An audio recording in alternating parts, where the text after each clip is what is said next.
The second house.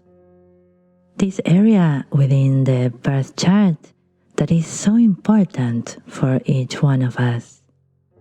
There we can see what resources are available to us to be able to face any eventuality that arises in our lives and thus be able to move forward.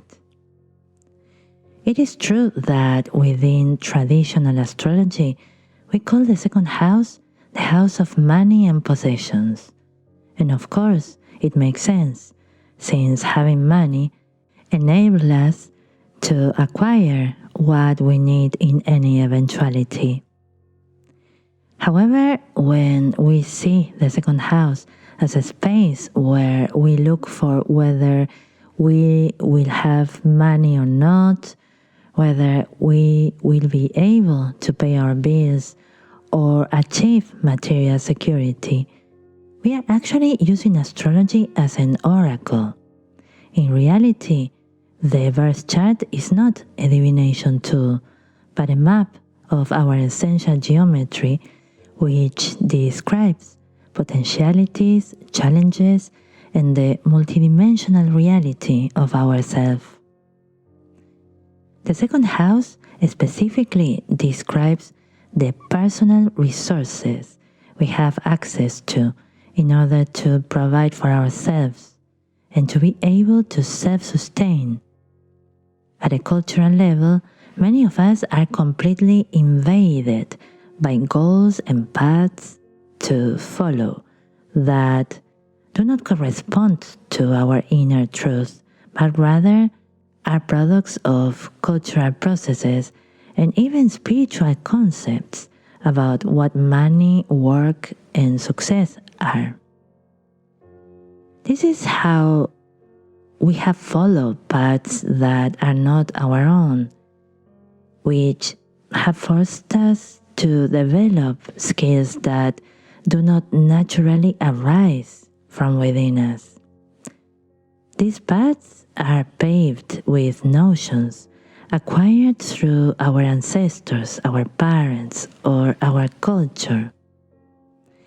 And this is not to say that we do not need parental guidance or that ancestral, cultural, and spiritual inheritances are incorrect, but rather that sometimes they are paths that reflect a reality different from our own and do not correspond to our present or personal preferences. We learn through imitation and generally follow the rhythms of our environment. This often causes us to disconnect from our personal truth. When this happens, we begin to feel some type of shame or guilt or even fear of following the call of our instinct, which is what the second house truly represents. The second house is related to Taurus. Taurus is the second sign of the Zodiac, an earth sign and fixed. Taurus, and by analogy the second house, speaks of material security and connection with the body, with matter, and with everything that represents the physical world. Taurus makes us aware of the existence of the material world. We are talking about sensations, the ability to perceive our material needs. This is one of the basic perceptions of every living being. If one is thirsty, one drinks. If one is hungry, one eats. If one is cold, one covers up. We are talking about a physical reaction that doesn't involve much analysis. Depending on the sign in which our second house is located, we will have different attitudes on this topic. The second house in fire signs, Aries, Leo, or Sagittarius, indicates that action is what allows us to sustain ourselves. We take action. On the other hand, if we have the second house on earth signs, Taurus, Virgo, or Capricorn, it is method, patience, and persistence that allow us to have a satisfying material life. If we have the second house in earth signs, Gemini, Libra, or Aquarius, it is our ability to socialize that provides us with material security. Finally, for water signs, Cancer, Scorpio, or Pisces, it is the ability to connect with others that provides material well-being. Each of these four elemental ways is instinctively awakened in the second house and allows the individual to know what they have to do to survive without thinking about it. Often, our instinctive strength has been devalued because it is not akin to the energy of our environment. Let's take as example two people, one with the second house in Virgo and the other one in Aries, who live together. The first focuses on improving their personal resources. They value attention to detail. The second values the inspiration that leads them to act spontaneously. Here, we find two ways of instinctively reacting to the search for material security that can conflict if both parties do not recognize these differences as natural. Although each person's attitudes are beneficial to themselves, they can create anxiety and even lack of confidence in the other. That is why it's so beneficial to understand the manifestations of each sign. If someone doesn't act as we would, or if they insist that we should do something that doesn't feel true to ourselves, the instinctive expression of the second house can be inhibited, and consequently, difficulties arise in providing material security. We can also take into account the modalities. The second house in a cardinal sign, Aries, Cancer, Libra, or Capricorn, indicates individuals who tend to be proactive when it comes to issues of subsistence. Fixed signs, Taurus, Leo, Scorpio, and Aquarius, tend to seek constancy and stability. Mutable signs, Gemini, Virgo, Sagittarius, or Pisces, tend to be more versatile.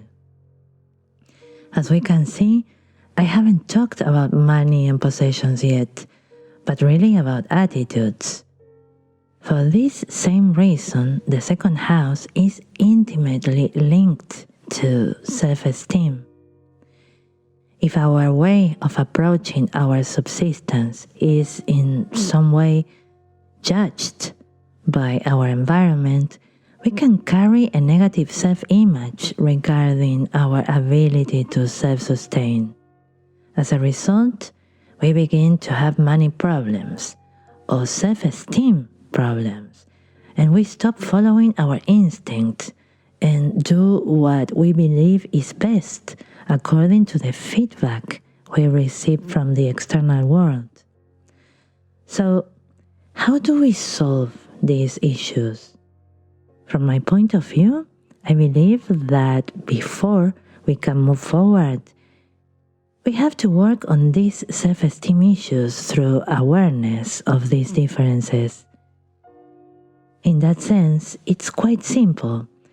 We need to explore the doubts we have about our own worth, and studying the birth chart of our parents, siblings, and even grandparents can give us great information about the personal values of our environment and how we have fit into them. We all have personal resources and we all have the ability to self-sustain. In fact, we all have a second house. The presence of certain planets in this house, such as Pluto, for example, indicates a great capacity for transformation as a personal resource. But of course, it is also indicating that this is a capacity that we need to know and learn how to use. Therefore, Pluto will attract material situations to our reality that help us develop it, which sometimes can manifest as material crises that unearth talents we didn't know we had. If instead we have Uranus, we can count as a personal resource the ability to innovate. We want to progress, and that triggers sudden changes that open up new spaces to create it. However, when we are not aware of this energy, we can also feel like victims of circumstances, since in our reality, situations manifest themselves in a way that somehow create instability within us in our environment and takes us out of routine. And that's how it is. Uranus wants to progress. So, planets in our second house represent specific personal resources, and when we are not aware of them, we can believe that the circumstances we go through on a material level arise randomly. In reality, it is ourselves who create them from the energies of our planets in the second house when they act from our unconscious. The second house, without planets, doesn't indicate that material security is not important to us, but simply that it is not a particularly prominent area of life within our whole being. Other areas will be active. However, the ruling planet of the second house and its position by sign and house can give us a lot of information about our relationship with instinct and material security. The astrological house where it is located, the ruler of the second house, directly influences our ability to self-sustain materially. Personal resources are truly limitless and do not depend on the second house. The second house shows our approach when using them. Those of us who live in societies where life is organized in a more or less stable way and where minimal material security like housing and food is accessible may have more difficulties with the second house than those who are forced to fight for survival. Why? Because we have a source of energy that we do not use. Then we can believe that we need adversity to be able to unleash our potential. This is a deeply rooted belief within our culture.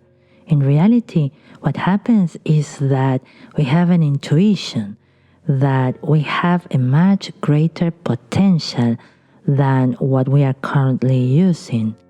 So, we unconsciously generate different crises in our lives to be able to unfold it. Without realizing it, we recreate adverse situations because at a conscious level, we are only able to see the Saturnine structure in which we were born. That is a reality with certain rules, responsibilities, and pre-established goals. So we have no choice but to recreate adverse situations to activate our instinct and discover our personal resources. Is there another way to do it? Of course.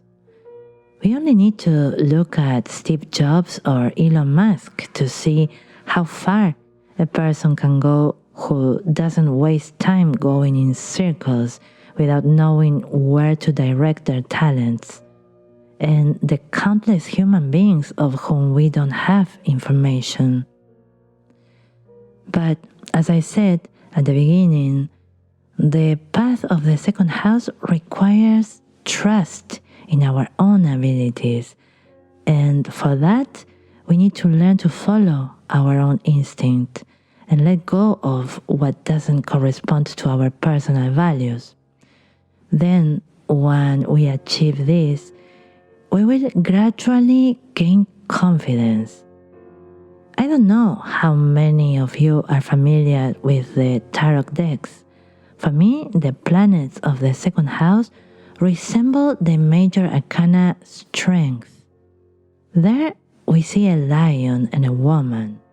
The lion represents instinctive strength.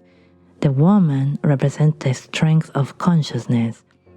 Consciousness with gentleness tames the lion, and thus the lion learns to use its instinctive strength with conscious direction.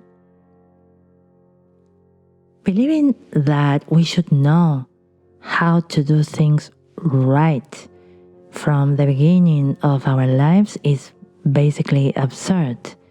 It's like believing that we should be born already knowing how to ride a bike. Both humans and other species go through the same process. The difference is that other species are more connected to their instinct. Not being connected to our instinct doesn't make us superior, but on the contrary, creates an internal mismatch and a great unconsciousness about our animal nature, which acts automatically and is only dedicated to seeking food and shelter. I'm not saying that this is negative. In fact, it's fundamental and represents the basis of our survival. However, human potential is much greater. Anyway, I think it's necessary to stop judging ourselves if we haven't been able to move beyond the most basic level of survival. In fact, being able to provide for oneself is already a talent. Moreover, it is the basis of the ability required both to get the next meal and to build a rocket to go to Mars. We could see ourselves as cosmic engineers who have incarnated to understand what it is to live on Earth. Or at least, that's what the 1% of DNA seems to indicate, which has created that divergence we have with other primates. Because although some may doubt it, we are 99% primates.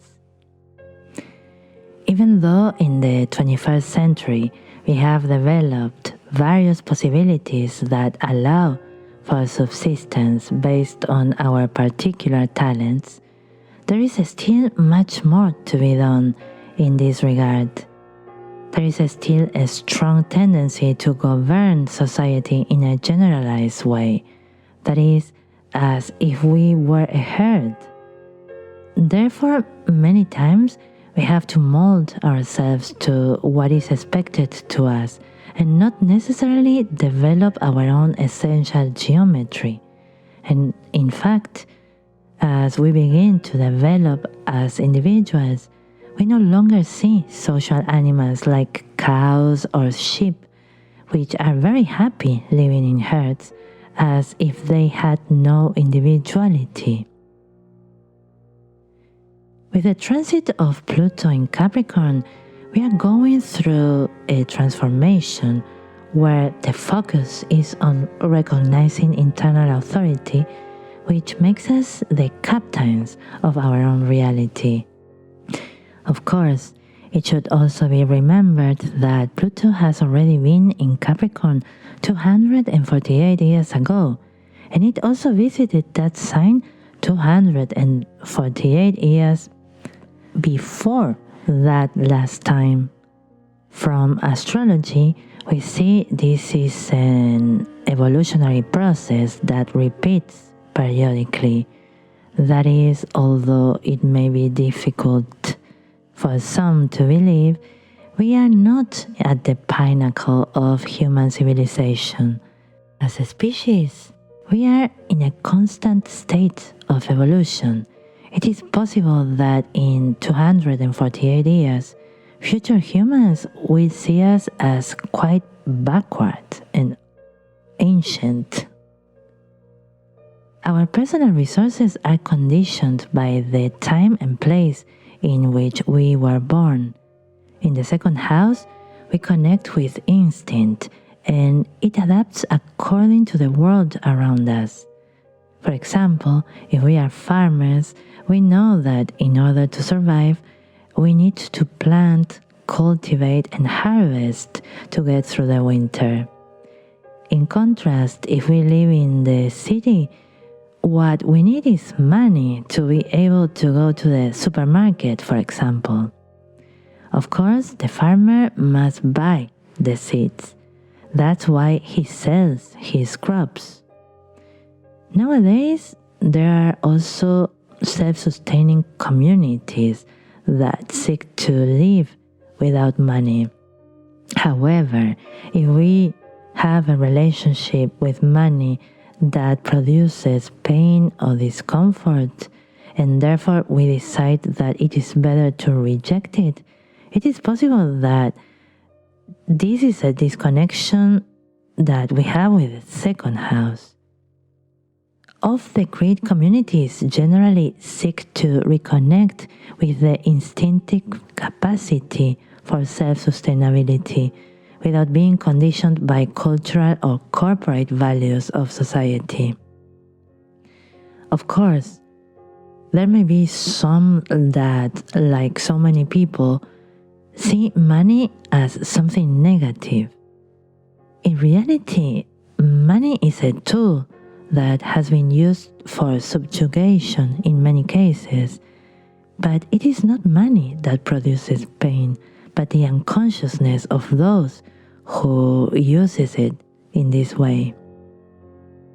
In any case, to understand the second house, it is necessary to transform the concept of what it represents, of money and possessions. I am not against money. I simply want to emphasize that the attribution of the second house to money is just one of the many manifestations of this area of life. In the second house, we are talking about values. For example, someone who has Venus in the second house, grace and the ability to perceive beauty are personal resources that allow them to attract what they need in life. That is their money. If we suddenly find ourselves on a desert island, money is not useful to us.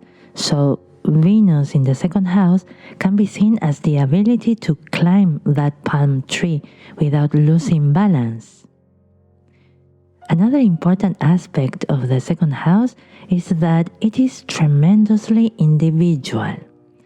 Here we say, this is mine, it belongs to me. The recognition of our internal and external talents and resources is fundamental. Many people have this part of themselves a bit wounded for various reasons, as self-valuation is often seen as selfishness or vanity. However, being aware of our personal resources is the basis of self-esteem and what allows us to create the material security that helps us propel ourselves in life. If we look at it in a metaphysical level, those individuals who only seek to accumulate great wealth are creating a balance of this energy of mine. The fact that 1% of the population has the same amount of money as the other 99% speaks of an energetic equalization. Until the 99% believes they have the right to material comfort, the other 1% will continue to accumulate to create this balance. I know it sounds very simplistic and even absurd.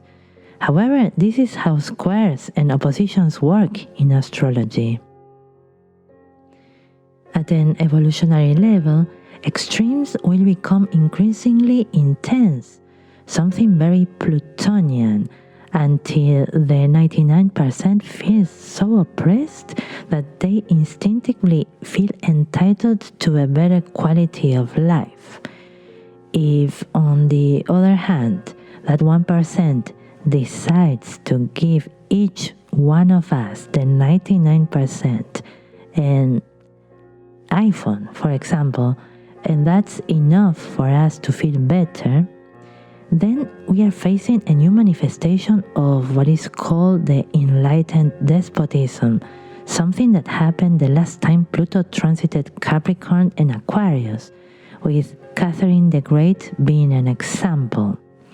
This is the Tsarina of Russia. Louis XVI and his wife, Marie Antoinette, did not follow this path. So, look for history. And so, inequalities have persisted for another 248 years everywhere except in France. But that's a joke.